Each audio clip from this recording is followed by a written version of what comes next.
ఇక్కడికి మురళీకృష్ణ సార్ ద్వారా వచ్చామండి. ట్రీట్మెంట్ అయితే నాకు బాగానే జరిగింది. సుష్మా మేడం మా డాక్టర్ గారు శివాజీ సార్. యాక్సిడెంట్ మే 8న అయిందండి. 9న ఒక సర్జరీ అయింది. 13వ తేదీన ఒక సర్జరీ అయింది. మాకు సుష్మా మేడం చేశారు శివాజీ.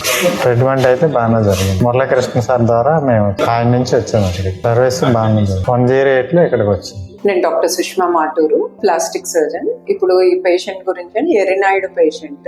ఈయనకి లెగ్ ఇంజరీ అయిందనమాట. ఈయనకి ఎలాగంటే రోడ్ ట్రాఫిక్ యాక్సిడెంట్. ఈయన బండి మీద వెళ్తూ ఉంటే గనక వెనకాల నుంచి కాంక్రీట్ తయారు చేసే మెషిన్ అది వెనకాల నుంచి గుద్దింది. దానివల్ల ఈయనకి ఏంటంటే చర్మం దగ్గర నుంచి బోన్ వరకును ఇంజరీ అయింది. స్కిన్ అనేది నీ జాయింట్ వెనకాల నుంచి కిందకు వచ్చేసి అక్కడ మధ్యలో మజిల్స్ అన్ని క్రష్ అయిపోయినాయి. బోన్ కూడా ఫిబ్లా బోన్ అంటాం, అది కూడా ఇరిగింది అనమాట. సో ఇవి సాఫ్ట్ టిష్యూ అనేది క్రష్ అవ్వడమే కాకుండా మజిల్స్ అంతా కాఫ్ మజిల్స్, గ్యాస్ట్రోనమియస్, సోలియస్ అక్కడ అంతా వెనకాల ఉన్న మజిల్స్ అన్ని కూడా సెపరేట్ అయిపోయి ఒకదానికొకటి సెపరేట్ అయిపోవడం. ఆ స్కిన్ దగ్గర అవనివ్వండి, ఆ మజిల్స్ అంతా కూడా కాంక్రీట్ తాలూకా మెటీరియల్ అంతా ఇంప్రిగ్నేట్ అయిపోయి వచ్చారు. సో కొంత మజిల్ బాగుంది, కొంత స్కిన్ బాగుంది, ఏదైతే బాగాలేదు అదంతా కూడాను మనం సర్జరీకి ఇమీడియట్ గా తీసుకొని పాడైన టిష్యూ అంతా తీసేసి, సో ఇన్ఫెక్షన్ అనేది ఫస్ట్ పేషెంట్ నుంచి ఇన్ఫెక్షన్ రాకుండా క్లీనింగ్ అనేది చేసేసాం ఫస్ట్ స్టేజ్. తర్వాత 3 days వరకు యాంటీబయాటిక్స్ పేషెంట్ అంతా చక్కగా స్టెబిలైజ్ చేసుకొని 3 days తర్వాత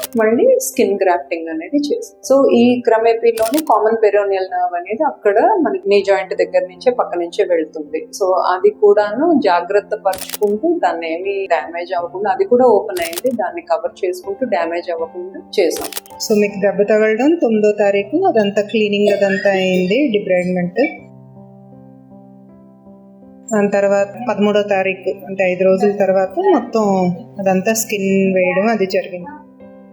సో నెమ్మదిగా ఈ స్కిన్ అంతా సెటిల్ అయిన తర్వాత పేషెంట్ ఇనీషియల్ గా మనం వాకర్ సపోర్ట్ తో నడిపించాము. And knee joint strengthening exercises అవనివ్వండి, యాంకిల్ స్ట్రెంథనింగ్ ఎక్సర్సైజెస్ అవన్నీ కూడా ఫిజియోథెరపీ మీద పెట్టి, సో స్టాండ్ సపోర్ట్ తర్వాత ఆయన మట్టుకు ఆయన ఇప్పుడు చక్కగా నడుస్తున్నారు. పేషెంట్ చక్కగా సేఫ్ గా కాలు ఫంక్షన్ అనేది రిటర్న్ ఇచ్చాము. ఇన్ఫెక్షన్ లేకుండా చక్కగా ట్రీట్మెంట్ అనేది చేయగలిగాం. ఇదంతా మనకి క్వీన్స్ ఎన్ఆర్ఐ హాస్పిటల్ విజయనగరంలో మనం చేసాం. Thank you.